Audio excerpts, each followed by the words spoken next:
Welcome to Telangana వెలుగు. నేను మీ రాజు. ఈరోజు మాజీ ఐఏఎస్ అధికారి అక్నూరి మురళి రాజీనామా అనేది ప్రస్తుతం తెలంగాణలో సంచలనం సృష్టిస్తుంది. దాదాపు ఇంకొక 4 నెలలు తన పదవి కాలం ఉండగా సడన్ గా రాజీనామా చేయడానికి గల కారణాలు ఏంటి? అయితే సోషల్ మీడియాలో మాత్రం నిన్న అక్నూరి మురళి గారు చేసినటువంటి ఒక మెసేజ్, నీట్ పేపర్ లీకేజ్ విషయంలో ఇద్దరు కమ్యూనిటీకి సంబంధించి ఒక కమ్యూనిటీని టార్గెట్ చేసినట్లు ఒక మెసేజ్ రావడం అనేది జరిగింది. సో ఆ మెసేజ్ కారణంగానే ఇంటెలిజెన్స్ నుంచి ఒత్తిడి తేయడం వల్ల అక్నూరి మురళి గారు రాజీనామా చేశారా, లేకపోతే ఇంకేదైనా కారణాలు ఉన్నాయా? లేదు, ఎందుకంటే విద్య విషయంలో గతంలో ఒక నివేదిక ఇవ్వడం అనేది జరిగింది.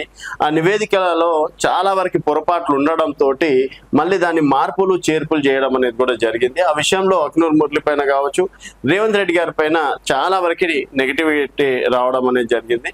ఈరోజు పోనీ అక్నూరి మురళి గారు విద్యా వ్యవస్థల చైర్మన్ గా ఉన్నారు కదా, మరి ఇంకేదైనా సంచలనాలు తీసుకొచ్చారా అంటే అంతగా చెప్పుకోవడానికి మాత్రం పెద్దగా ఏం లేవని చెప్పేసి కూడా చెప్పుకోవచ్చు.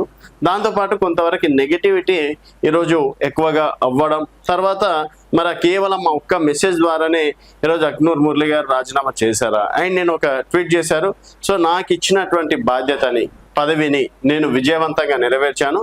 సో ఇప్పటికీ నా సేవలు ప్రస్తుతానికి ప్రభుత్వానికి చాలు అని చెప్పేసి నేను రాజీనామా చేస్తున్నా అని చెప్పేసి అక్నూరి మురళి గారు రాయడం అనేది జరిగింది, అంటే రాజీనామాలో చెప్పడం అనేది జరిగింది.